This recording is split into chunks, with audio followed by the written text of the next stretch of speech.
ഞാനെന്നാ ചിരിക്കുന്നതല്ലേ നിങ്ങൾ നോക്കുന്നത്? ഞാൻ കാര്യമില്ലാണ്ട് അങ്ങനെ ചിരിക്കൂലല്ലോ. ഞാൻ ഇതേപോലെ വല്ലപ്പോഴും മാത്രമേ പൊട്ടിച്ചിരിക്കാറുള്ളൂ. ഈ പൊട്ടിച്ചിരി എന്ന് പറഞ്ഞു കഴിഞ്ഞാൽ ഇതൊരു കൊലച്ചിരിയൊന്നുമല്ല, ഇത് നല്ല ചിരിയാണ്. അപ്പം ഞാൻ പറഞ്ഞു വരുന്നത് വേറെ ഒന്നുമല്ല, ഈ ശ്രീകണ്ഠൻ നായർക്ക് ഏറ്റവും കൂടുതൽ തലവേദന സൃഷ്ടിച്ച ഒരു പരിപാടി എന്ന് പറഞ്ഞു കഴിഞ്ഞാൽ ഉപ്പും മുളകും എന്ന് പറയുന്ന ഒരു സീരിയലാണ്. അതായത് ഈ സീരിയൽ എന്ന് തുടങ്ങി അന്ന് മുതൽ എന്ന് പറഞ്ഞാൽ ഈ മനുഷ്യന് തലവേദനയാണ്. ഒന്നാമതെന്ന് പറഞ്ഞു കഴിഞ്ഞാൽ ഇതിൻ്റെ അകത്ത് മുടിഞ്ഞ കോഴികളാണ്. അതായത് കോഴികളെ ഈ മൊത്ത കച്ചവടം ചെയ്യാമെന്നൊക്കെ പറയുന്നില്ലേ, അതാണ് ഈ സീരിയൽ എന്ന് പറഞ്ഞു കഴിഞ്ഞാൽ. അപ്പം ഞാൻ പറഞ്ഞു വരുന്നത് എന്താണെന്ന് വെച്ച് കഴിഞ്ഞാൽ, ഈ സീരിയൽ തുടങ്ങുമ്പോഴെന്ന് പറഞ്ഞാൽ എല്ലാ കുടുംബങ്ങളും ഇത് ഏറ്റെടുത്തൊരു സീരിയലാണ്. അതുകൊണ്ട് തന്നെയെന്ന് പറഞ്ഞാൽ ശ്രീകണ്ഠൻ നായർക്ക് ഒരു ഭയങ്കര താല്പര്യമായിരുന്നു ഈ ഉപ്പും മുളകും എന്ന് പറയുന്ന സീരിയലിനോട്. അദ്ദേഹം അതിൻ്റെ സെറ്റിൽ എന്ന് പറഞ്ഞാൽ എല്ലാ ദിവസവും പോകും. എല്ലാ ദിവസവും എന്ന് പറഞ്ഞാൽ അവർക്ക് എന്താണ് വേണ്ടത്? വേറെ ഇപ്പുറത്തുള്ള ഏതെങ്കിലും സീരിയലുകാരനുണ്ടാവും റേറ്റിംഗ് ഇല്ലാതെ, അവന് ഭക്ഷണം പോലും ഇല്ലെങ്കിലും ഇവർക്കെന്ന് പറയുന്ന നല്ല ചിക്കൻ ബിരിയാണി കൊടുക്കും ഇങ്ങേര്. അത്രമാത്രം റേറ്റിംഗ് ഉള്ള ഒരു സീരിയലായിരുന്നു ഈ ഉപ്പും മുളകും എന്ന് പറയുന്നത്. അതിൻ്റെ ഒരു വിജയം എന്ന് പറഞ്ഞു കഴിഞ്ഞാൽ എനിക്ക് തോന്നുന്നത് നിഷ്കളങ്കരായ ഈ ബാലുവും അതുപോലെ തന്നെ നീലിയും പിന്നെ എന്ന് പറഞ്ഞു കഴിഞ്ഞാൽ മക്കളും ഇവരെല്ലാം ഉള്ളതാണ്. പിന്നീട് അങ്ങോട്ട് എന്ന് പറഞ്ഞു കഴിഞ്ഞാൽ ഈ ശാപം കിട്ടിയതുപോലെയാണ് ഈ സീരിയൽ. അതായത് ആദ്യം തന്നെ എന്ന് പറഞ്ഞു കഴിഞ്ഞാൽ ഒരു തള്ള, ആ തള്ള എന്ന് പറയുന്നത് പിന്നെ അവരുടെ പ്രായം പോലും നോക്കാതെ ഏതോ ഒരുത്തൻ്റെ കൂടെ കിടക്കാൻ പോയിട്ട് ഭയങ്കര പ്രശ്നമായി. അവരെ അങ്ങനെ എങ്ങനെയല്ലോ കൂടി അങ്ങ് ഒഴിവാക്കി. അതിനുശേഷം ദേ വരുന്ന നീലുവിൻ്റെ കംപ്ലൈൻറ്റ് എന്താണെന്ന് വെച്ച് കഴിഞ്ഞാൽ അതിൻ്റെ അകത്തുള്ള സംവിധായകന് നീലുവിനോട് മുടിഞ്ഞ പ്രണയം എന്ന് പറഞ്ഞാൽ വേറെ ഒന്നുമല്ല. സാധാരണ നമുക്കറിയാലോ ഈ സിനിമയിലും സീരിയലിലൊക്കെ എന്ന് പറഞ്ഞാൽ ആൾക്കാർ വരുന്നതെന്ന് പറഞ്ഞാൽ മിക്കതും കോഴികൾ തന്നെയായിരിക്കും. ഈ കോഴികളുടെ ലക്ഷ്യം എന്ന് പറഞ്ഞു കഴിഞ്ഞാൽ എന്തടേ ആ നദീന എന്തായി, ഇത് തന്നെയായിരിക്കും ഇവന്മാരുടെ ഉദ്ദേശം. അപ്പോൾ അതുപോലൊരു പ്രശ്നം. ഏതായാലും ഈ പിന്നെ മറ്റേ ആദ്യത്തെ തള്ളേനെ ഒഴിവാക്കിയതുപോലെ ഈ സംവിധായകനെ ഒഴിവാക്കാൻ പറ്റൂല. കാരണം എന്താ വെച്ചാൽ ഇവൻ പോയി കഴിഞ്ഞാൽ ഈ സീരിയൽ ചിലപ്പോൾ നിന്നുപോയാലോ. ആ ഒരു പേടി കൊണ്ട് നമ്മൾ ശ്രീകണ്ഠൻ നായർ എന്ത് ചെയ്തു, ഇവനെ അങ്ങ് സംരക്ഷിച്ച് നിർത്തിക്കൊണ്ട് ഒരു ഒത്തുതീർപ്പ് ചർച്ച.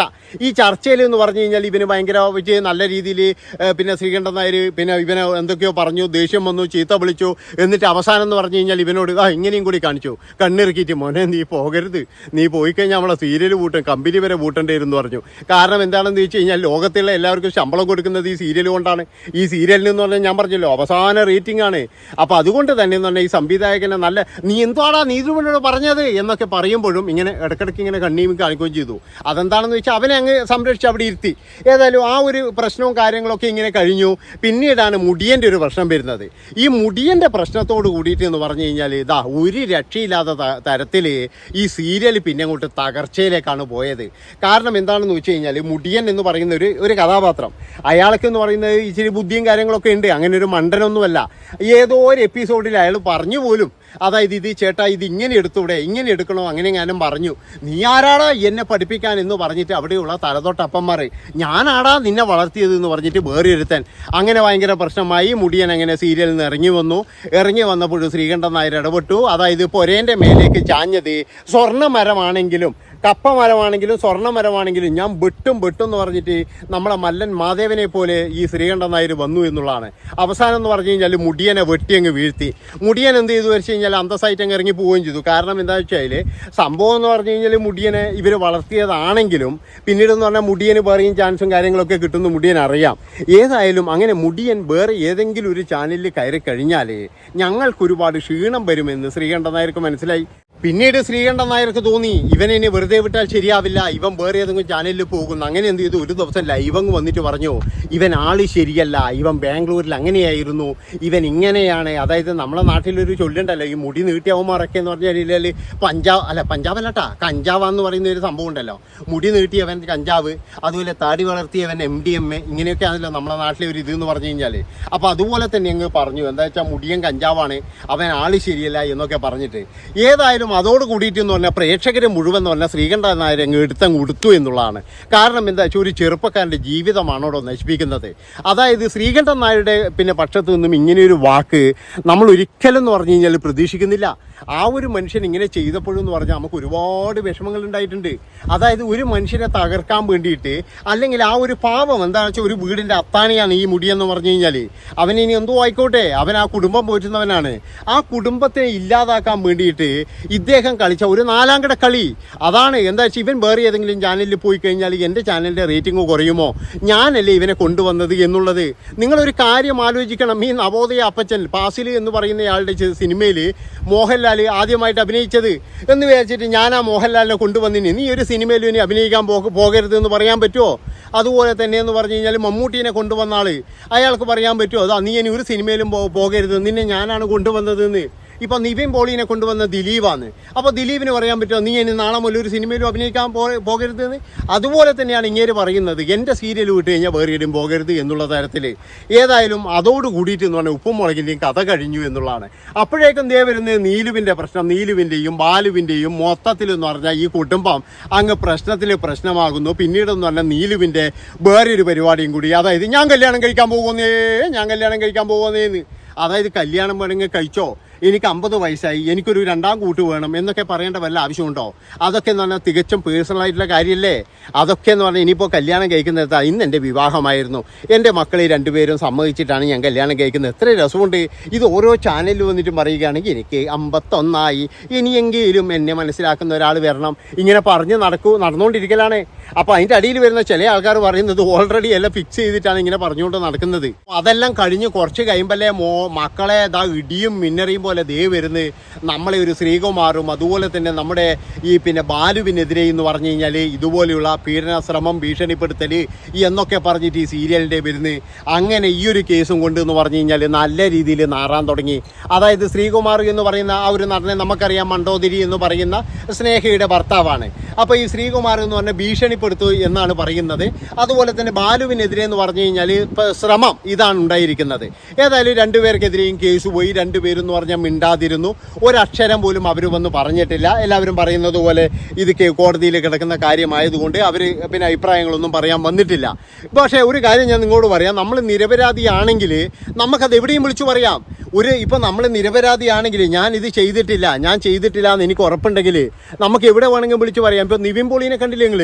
നിവിൻ പോളി ഇല്ലാതെ അതായത് ഈ ഇന്ത്യയിൽ നിൽക്കുന്ന നിവിൻ പോളീന ഞാൻ ഇന്ന ഡേറ്റിന് ഇവിടെ ദുബായിലുണ്ടായിരുന്നു, ഹോട്ടലിലുണ്ടായിരുന്നു എന്നൊക്കെ പറഞ്ഞപ്പോൾ നിവിൻ പോളി പറഞ്ഞ് ഞാൻ എവിടെയും പോയിട്ടില്ല, ഞാൻ ഇവിടെ തന്നെ ഉണ്ടായിരുന്നു എന്ന് പറഞ്ഞ് അദ്ദേഹം അത് തെളിയിച്ചില്ലേ? അതുപോലെ നമുക്ക് തെളിയിക്കാലോ. ഇല്ലാത്ത സംഭവമാണെങ്കിൽ എന്തുകൊണ്ട് തെളിയിച്ചുകൂടാ? പിന്നെ മറ്റൊരു കാര്യം എന്ന് പറഞ്ഞാൽ തീയില്ലാതെ പുകയുണ്ടാവുമോ? അതായത് എന്തെങ്കിലും ഒന്നും ഇല്ലാതെ ഇവരാരെങ്കിലും പോയിട്ട് കംപ്ലൈൻറ്റ് കൊടുക്കണോ? എനിക്കറിയുന്നില്ല. ഈ ഉപ്പും മുളകിലും തന്നെ വേറെ ഒരുപാട് ആൾക്കാരില്ലേ, വേറെ ആരുടെയെങ്കിലും പേരിൽ അങ്ങനെ പോയിട്ട് കംപ്ലൈൻറ്റ് കൊടുത്തിട്ടുണ്ടാ? അപ്പോൾ എന്തോ ഒരു സംഭവം ഉണ്ടായിട്ടുണ്ട്, അതിനെതിരെ ഒരു കംപ്ലൈൻറ്റും പോയിട്ടുണ്ട്. അതിനി ചെയ്തിട്ടില്ല, ഇനി അറിയാതെ ആയിപ്പോയതാണോ എന്നൊന്നും നമുക്കറിയില്ല. അപ്പം ഞാനിത് പറയാനുള്ള കാരണം എന്ന് പറഞ്ഞു കഴിഞ്ഞാൽ ഇപ്പോഴും ഈ സ്നേഹ, അതായത് ഈ മണ്ടോതിരി എന്ന് പറയുന്ന നമ്മുടെ കഥാപാത്രം ഈ ശ്രീകുമാറിൻ്റെ ഭാര്യ ഇപ്പോഴും വന്നിട്ട് എന്ന് പറഞ്ഞാൽ ശ്രീകുമാറിനെ വെളുപ്പിക്കാനാണെന്നാണ് എനിക്ക് തോന്നുന്നത്. അതായത് ഏതൊരു നടിയുടെ ഇതാണ് ഇത് ചെയ്യാനുള്ള കാരണം എന്നുള്ള തരത്തിൽ അവർ 2-3 ദിവസമായിട്ട് ഇങ്ങനെ ചാനലുകൾ അവരുടെ ചാനലുകളൊക്കെ വന്നിങ്ങനെ പറഞ്ഞുകൊണ്ടിരിക്കുന്നുണ്ട്. എനിക്ക് ഈ സ്നേഹയോട് ഒരു കാര്യം ചോദിക്കാനുള്ളൂ. അതായത് നിങ്ങളുടെ ഭർത്താവിൻ്റെ കാര്യമൊക്കെ അടയ്ക്കട്ടെ, നിങ്ങൾ ഒരു കാര്യം ചെയ്തോ? അതായത് ആ ഒരു പരാതി ഉണ്ടായ അന്ന് തന്നെ നിങ്ങൾക്ക് വേണമെങ്കിൽ നിങ്ങളെ ചാനലിലൂടെ പറഞ്ഞൂടെ? നിങ്ങളുടെ ചാനലിലൂടെ പറഞ്ഞാൽ എൻ്റെ ഭർത്താവ് നിരപരാധിയാണ്, എൻ്റെ ഭർത്താവ് ഒന്നും ചെയ്തിട്ടില്ല, ഇന്ന നടിയാണ് ഇതിനൊക്കെ കാരണം, നിങ്ങൾക്ക് പറയാലോ. ഇതൊക്കെ കഴിഞ്ഞ് മാസങ്ങൾ കഴിഞ്ഞ് ഇപ്പോഴും വന്ന് പറഞ്ഞിട്ട് വല്ല കാര്യമുണ്ടോ? ഞാൻ ഇപ്പോഴും സ്നേഹയോട് പറയുകയാണ്, നിങ്ങളൊന്നും വിചാരിക്കുന്ന പോലെയല്ല ലോകം. അതായത് ഒരു കാര്യവും ഇല്ലാതെ പോയിട്ട് വേറെ ഒരാളും പോയിട്ട് ഇത് ചെയ്യില്ല. അങ്ങനെ ചെയ്തിട്ടുണ്ടെങ്കിൽ നിങ്ങളുടെ ഭർത്താവിന് തീർച്ചയായിട്ടും ബാധിക്കാം. അതായത് നിങ്ങൾ ഏത് സമയത്താണ്, ആ സമയത്ത് ഞാൻ ഇന്ന സ്ഥലത്തുണ്ടായിരുന്നു എന്ന് കൃത്യമായിട്ട് നിങ്ങൾക്ക് ബാധിക്കാം. അല്ലാതെ തെളിവില്ലാതെ പക്ഷേ ഒരു കോടതി എന്ന് പറഞ്ഞാൽ നിരപരാധികൾ ശിക്ഷിക്കാനൊന്നും ഒരു കോടതിയും നിൽക്കത്തില്ല. അതായത് കോടതിക്ക് കൃത്യമായിട്ട് അറിയാം. ഞാൻ അതുകൊണ്ടല്ലേ പറഞ്ഞത്, നമുക്ക് ഉറപ്പുണ്ടെങ്കിൽ ഞാൻ നിരപരാധിയാണെന്ന് വിളിച്ചു പറയാൻ വേണ്ടിയിട്ട് ഒരുത്തൻ്റെ സഹായം നമുക്ക് വേണ്ട, നമുക്ക് വിളിച്ചു പറയാൻ പറ്റും. പക്ഷേ ഇതുപോലെ വന്നിട്ട് പറയേണ്ടത് ഈ സ്വന്തം ഭർത്താവായതുകൊണ്ടും സ്വന്തം കുഞ്ഞിൻ്റെ അച്ഛനായതുകൊണ്ടും അങ്ങനെ അങ്ങ് വെളുപ്പിക്കണം, അങ്ങനെ അതിൻ്റെ ഒന്നും ആവശ്യമുണ്ടെന്ന് എനിക്ക് ഒരിക്കലും തോന്നിയിട്ടില്ല. അതുകൊണ്ടാണ് ഞാൻ പറയുന്നത് ഇവരൊക്കെ എന്ന് പറഞ്ഞു കഴിഞ്ഞാൽ ഇതുപോലെ വെളുപ്പിക്കാൻ വേണ്ടിയിട്ട് ഇവരൊക്കെ എല്ലാവരും ഭയങ്കര മിടുക്കന്മാരാണ്. ഇപ്പോഴേതായാലും എന്ന് പറഞ്ഞു കഴിഞ്ഞാൽ ശ്രീകണ്ഠൻ നായർ എന്ന് പറഞ്ഞാൽ ആ ഒരു സീരിയലും കൊണ്ട് നല്ല രീതിയിൽ പുലിവാല് പിടിച്ചിട്ടാണുള്ളത്. എന്ത് ചെയ്യണമെന്നറിയാതെ ഇത് കഴിച്ചിട്ട് ഇറക്കാനും പറ്റൂല, മതിലിച്ചിട്ട് തുപ്പാനും പറ്റൂല. അങ്ങനെ പലരും കൊഴിഞ്ഞു പോയിട്ട് ഇപ്പം എന്ന് പറഞ്ഞു കഴിഞ്ഞാൽ ഈ പല്ലു കൊഴിഞ്ഞ സിംഹം പോലെയാണ് ഈ സീരിയലിൻ്റെ ഒരവസ്ഥ എന്ന് പറഞ്ഞു കഴിഞ്ഞാൽ. ഇതിങ്ങനെ ഓടുന്നുണ്ട്, അത്രയേ ഉള്ളൂ. അല്ലാതെ ആരും കാണുന്നുണ്ടോ ഇല്ലേ കാണാൻ ആളുണ്ടോ എന്നൊന്നും നമുക്കറിയില്ല. ഈ സീരിയൽ എന്തോ ഇങ്ങനെ അങ്ങ് പോയിക്കൊണ്ടിരിക്കുന്നുണ്ട്. അതിൻ്റെ അകത്തുള്ള നീലും ബാലും എല്ലാം അടിച്ച് പിരിഞ്ചാച്ച് എല്ലാം എന്ന് പറഞ്ഞാൽ ഞാൻ പറഞ്ഞില്ലേ കോഴിത്തരാണ്, കോഴികളുടെ അഭിഷേകമാണ്. ആദ്യം തന്നെ ഈ കോഴികളെ എന്തെങ്കിലും ചെയ്തിട്ടുണ്ടെങ്കിൽ ഒരു കുഴപ്പമില്ല. ശ്രീകണ്ഠൻ നായർ ആദ്യം തന്നെ ആ ഒരു കണ്ണ് ചിമ്മിയതാണ് ഏറ്റവും വലിയ പ്രശ്നം പറ്റിയതിന്. അപ്പോൾ ഇത്രയും പറഞ്ഞുകൊണ്ട് ഈ ഒരു വീഡിയോ ഇവിടെ വെച്ച് വൈൻഡപ്പ് ചെയ്യാണ്. ഇഷ്ടപ്പെട്ട് കഴിഞ്ഞാൽ ഒന്നും നോക്കണ്ട മക്കളെ, നിങ്ങൾ കമൻറ്റ് ചെയ്യുക. അതുപോലെ തന്നെ എരന്ന് വാങ്ങിക്കുകയാണ് ഞാൻ ലൈക്ക്. നിങ്ങൾ എനിക്ക് ലൈക്ക് ചെയ്യണം. നന്ദി, നമസ്കാരം.